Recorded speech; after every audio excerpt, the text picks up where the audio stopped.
Hello traders, the title of the video is the aftermath of a sweaty Elliott wave count. What to do next? Alright, so you have counted your wave, alright, and everything is working beautifully, or you have counted your wave and you are satisfied with your wave count. What you do, okay, after the sweaty Elliott wave count, all right? Especially if you have spent a lot of time or day to count wave, to decipher the complex wave, to put everything in order, all right? What do you do next, all right?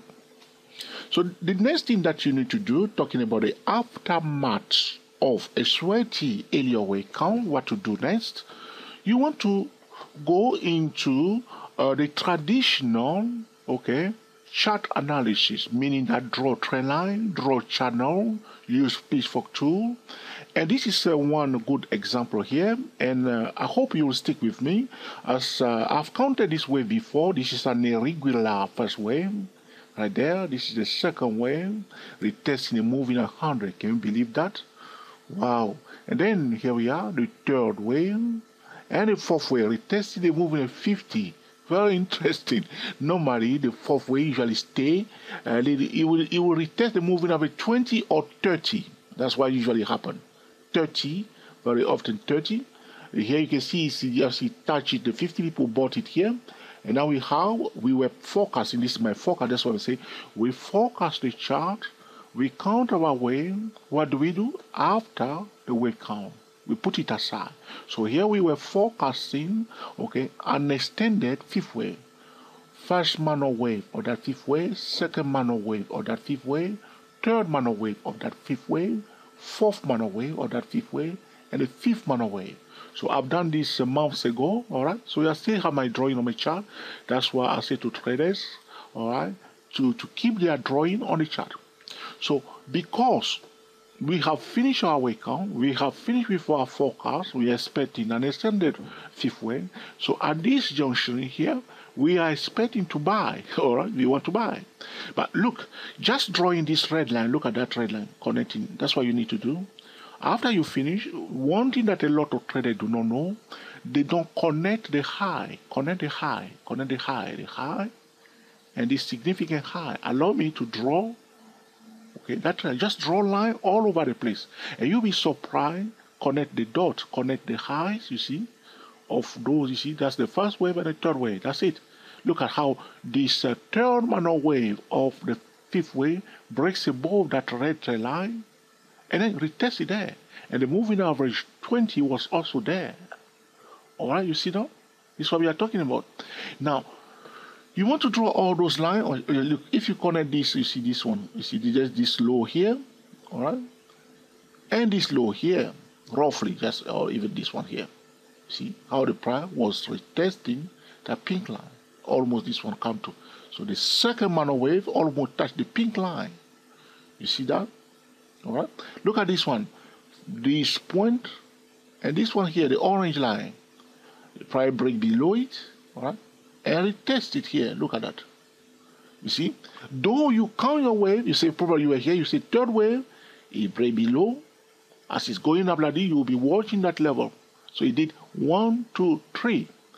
Now, you see how that orange line was useful to us, and how the pink line and the black line was helping here. This is what we do after we have finished to count wave. You need to do that, all right? Because I know a lot of traders that are Elliott traders, when they are counting wave, they don't want to do anything else. Like people will just say, all right, so like price come here, they will just buy here. Nothing wrong with that, but you want to know more, that's all. Nothing wrong with that. If it works, it works. So if you are controlling the risk, that's good, all right? But the point I'm making that you want to know more, so you can, because all the price doing is going from one key level, one trend line to another trend line. That's what you see. All right. The moving average is dynamic support and resistance level. You see, retest here. All right. So this is what's going on. And again, look at that. What I've done also, see, this resistance and this support. All right. And we keep projecting that. You see, that here. Keep projecting. There's a support level. Project it one more time. Those lines on the chart. Look at that. Touch it here. Again here. See? Now, as we are expecting extension of the fifth wave, if this move continues, it can fail. The price can just turn around here and come down. All right? And we can just trade it carefully. Now that I'm here, I can draw another common central line along the price because the price is now going up like this. All right. So this is about the aftermath of a sweaty Elliott wave count. What to do next?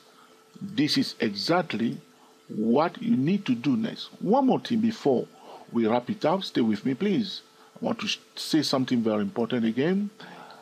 Is that very often, this is one of the problems that what I'm trying to do here is to clear your mind a little bit regarding some of the challenges that we Elliott wave traders are facing all the time.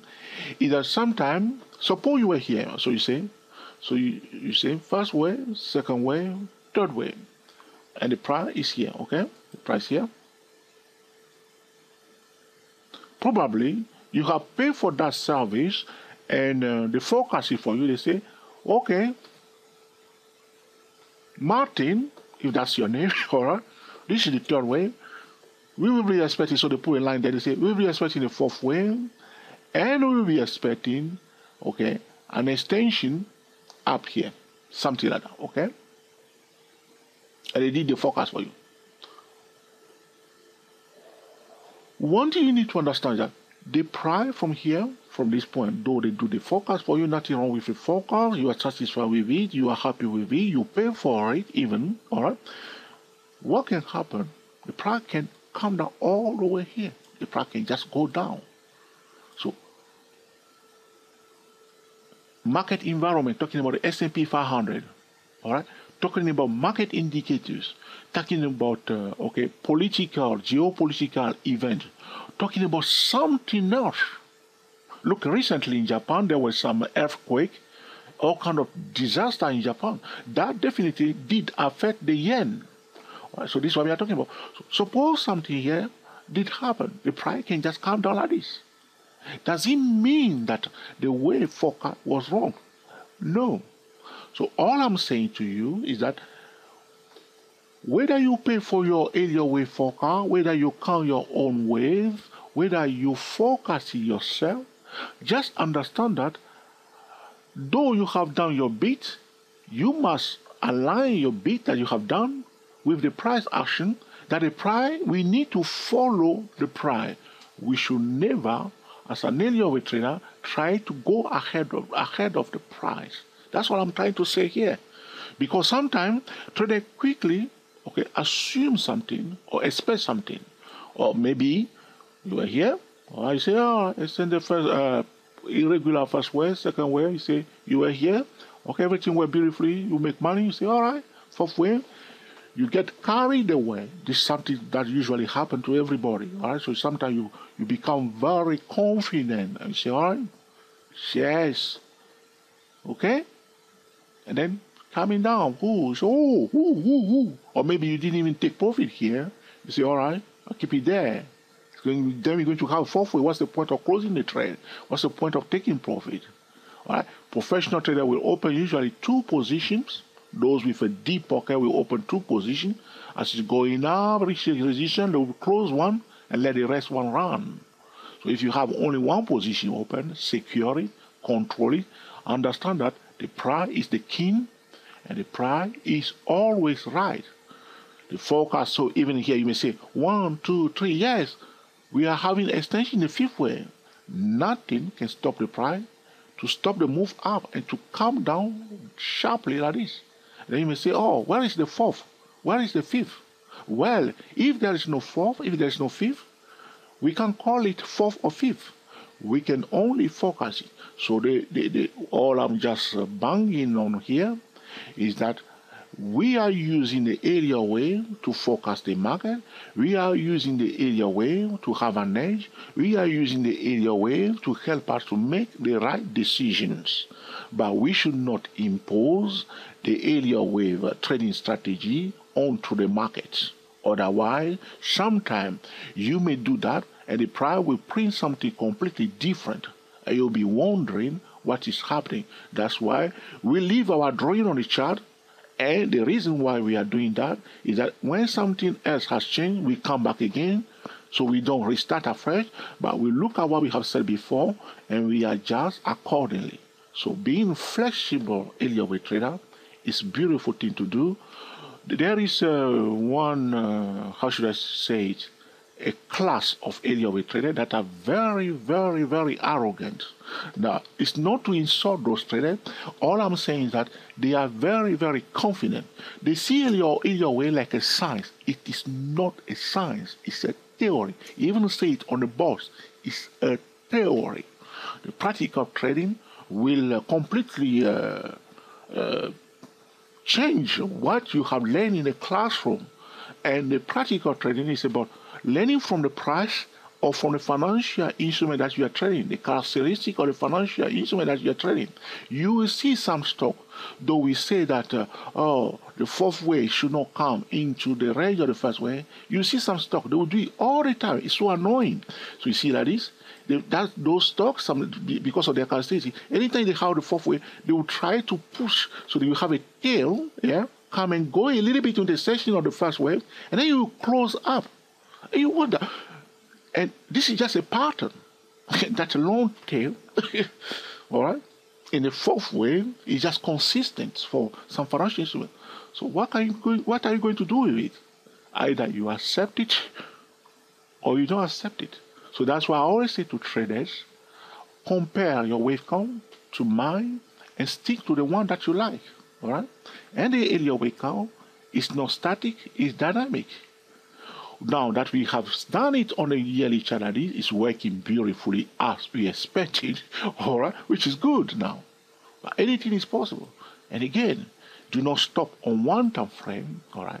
Always you want to see where we are. So how do we know? 1, 2, 3. So we say 1, 2, 3, 4, 5. All right, we are now going to the 5. Okay, we will score that 5, 1. All right. Okay, so we will put on the chart. Now, 1 there, yeah, and we call it in a different color because it's a higher degree wave, a multi-wave, all right, and we have the 5th wave that is also subdivided into 5 as I showed you already, all right. So I hope you have learned something from this tutorial also, and that it will help you to become a better Elliott wave trader. So this will conclude our discussion today about the aftermath of a sweaty Elliott wave count, what to do next. This is exactly what you need to do next anytime, whether on a 4-hour time frame, 2-hour time frame, any time frame. This is what you need to do, and you will see that you will slowly but gradually start reducing your mistakes. All right. In fact, you will get better at your wave count because you see the line, you can see the manual wave easily, and you understand exactly what is happening. All right, all right. Like you see here, you break below the orange line, you retest it, and you pull back. So it's a 1, 2, 3. So you are just smiling. You understand why you have that shadow here for those 2 candlestick bar there, because why? There is a trend line there. Do you understand why those candlestick bar here got a tail? The price was trying to find a support there before it crashed through it to come back to the moving average 20. So here again, the tail here, you will know why, because of that trend line. It breaks the bow and retests, all right? And then you will pinpoint excellent candlestick pattern on the edge of those trend line, and you understand clearly what is taking place apart from the wave pattern. So you don't want to forget about the candlestick pattern, fractal pattern, Fibonacci pattern, all right? Price structure, okay? The thing that you have learned before, you don't want to forget them. You want to remember them and use them in conjunction with the Elliott wave pattern. If this video has been truly useful to you, alright, please let us know by giving us the thumbs up. If you dislike it, please mark it down. But if you dislike it, sometime it's good to tell me what has happened, because sometimes they say, oh, the sound is bad, all right, or something like that. Or George, the sound was very low. Or George, we want it to be shorter more, or something like that. All right? That's why I know some trader who love short form video because of the comment they make below. So if you mark it down, it'll be nice to let us know a little bit. Or was it my voice was annoying to you? Or is it because of Friday hangover? You came by, you have to say, George, oh, this week was not a nice week for me. What's the point of marking? I mark it down. Well, because you are moody, okay, that's why I mark it down. All right? We are still friends. All right? However, if you think this is an essential tutorial, feel free to share with your friend on Google+, on Twitter, and also on Facebook. Until the next time, enjoy yourself and be very happy. We are the TSTW24 traders talking about the aftermath of a sweaty in your week count. What to do next. Thank you for watching.